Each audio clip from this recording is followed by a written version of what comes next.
what we are going to be discussing today is something around how to have tough or crucial conversations. I have spoken to so many leaders and so many team leaders who really struggle to have sensitive conversations with their team members, whether it's a performance discussion or if it's a discussion about how they are behaving in the workplace, or just a general feedback session in terms of a client gave negative feedback and you now have to have that discussion with your team member. With Crucial Conversations, there are about 6 steps that you can follow. So let me take you through the steps. So you'll see here that step 1 is start with a heart. Then we have look and be aware. Then it's going to making it safe. We then look at master your own stories. And then step 5 and 6 is to have the actual conversation and to explore the other person's view, to include them in the conversation. So for step 1, which is start with a heart, here is for you to sit and identify what is it that you really want from this conversation? What is it that you want to happen and that you don't want to happen? And what do you want for this relationship with the person that you're about to have a crucial conversation with?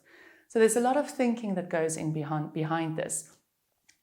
Example, if you are speaking to your executive board, what do you really want from this conversation? Do you require their buy-in? Do you want to have different ideas to make a decision?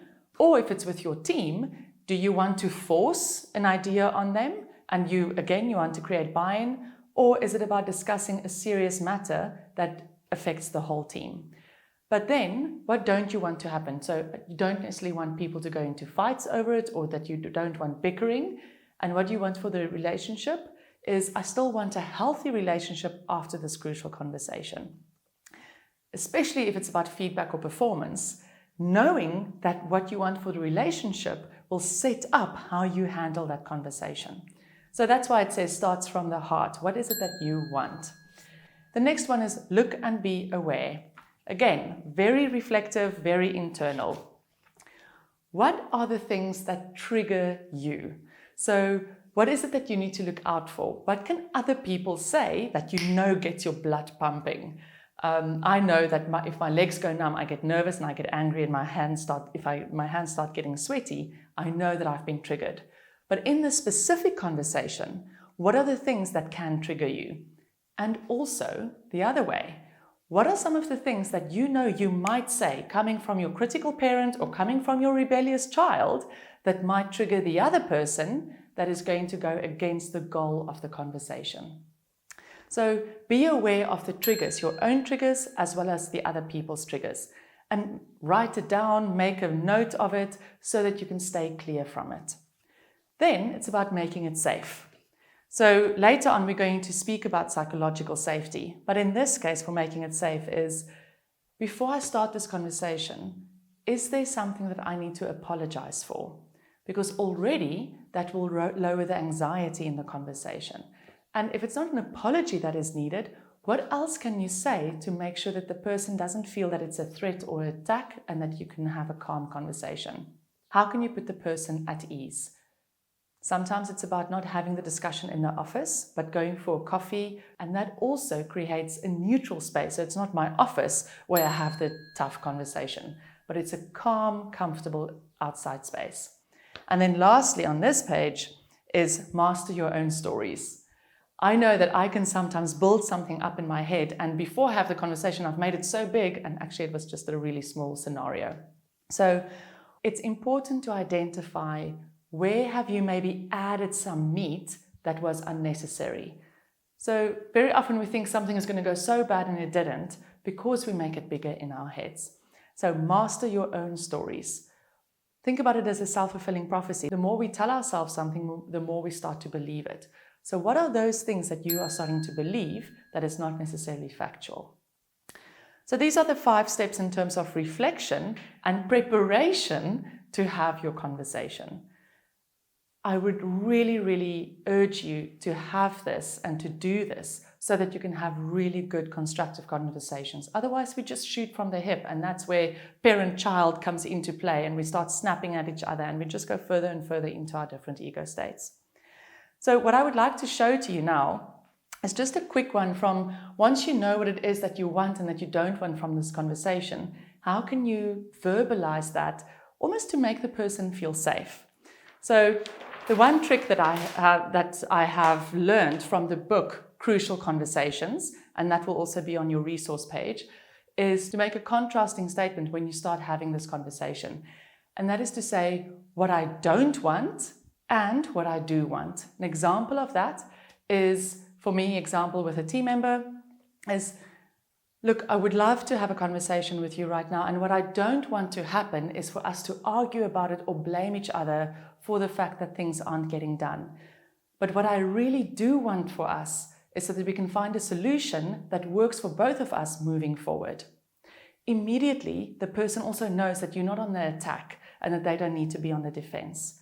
So start with what I don't want and what I do want. And then it's about constructing your sentence for the rest of the conversation. So here is where you will have the actual conversation. Start with the facts. I think it's also a very big thing about how to give feedback around the world and all psychology is give the examples, give real examples so that the person knows what you are talking about. So start with the facts and give examples. Then mention what does that create for you? What feeling pops up for you during that scenario or when that has happened? And then the impact that provided. So you can say, and the impact of that is, but also what I often do is I share my own story. So in the reflection is of what story have I told myself, I often am transparent and say, this is what's been going on in my head from our engagement with one another. And then the fourth sentence, or the fourth step in how to construct your sentence is, what do you expect? What are the next actions? So it can look something along the lines of, there have been quite a few times where you agree to do something in the meeting, and then 2 or 3 weeks later when we have the second meeting, nothing has been done, and all you say is that you want to revisit it even though you already agreed. I must admit that makes me very frustrated because I expect that things are already done, and now to have to learn that nothing has been done has an impact on my work, it's got an impact on the team. So what I really would like moving forward is that you don't wait 2 weeks, but the moment you realize that you have doubts about the decision is to come to me, and perhaps also to not just agree in the meeting, but rather say in the meeting that you need more time to think. Because if you agree, I already think that you've had your thinking time. And then lastly is that you invite and explore the view of the person that you are chatting to. And here you can ask something like, having heard me saying this to you, what are your thoughts? What's coming up for you? Because I really would like this to work. I said you would love to hear what you are thinking or what you are feeling, anything to get the other person also to engage in the conversation. So I always have, again, like I said, my thighs go numb when I'm about to have a crucial conversation. But preparing and putting my 4 sentences together based on this model has made it so much easier. It almost becomes addictive once you know how to have a crucial conversation. And the relationship actually goes to a next level because the other person also starts having to have those crucial conversations with you. And I can't think of a better way to increase performance when you are able to tackle things head on, but respectfully. So practice, have them. You're going to struggle with them in the beginning, and the more you do it, the easier it's going to become. Remember to look at all the resources on the platform also to help your learning. Thank you.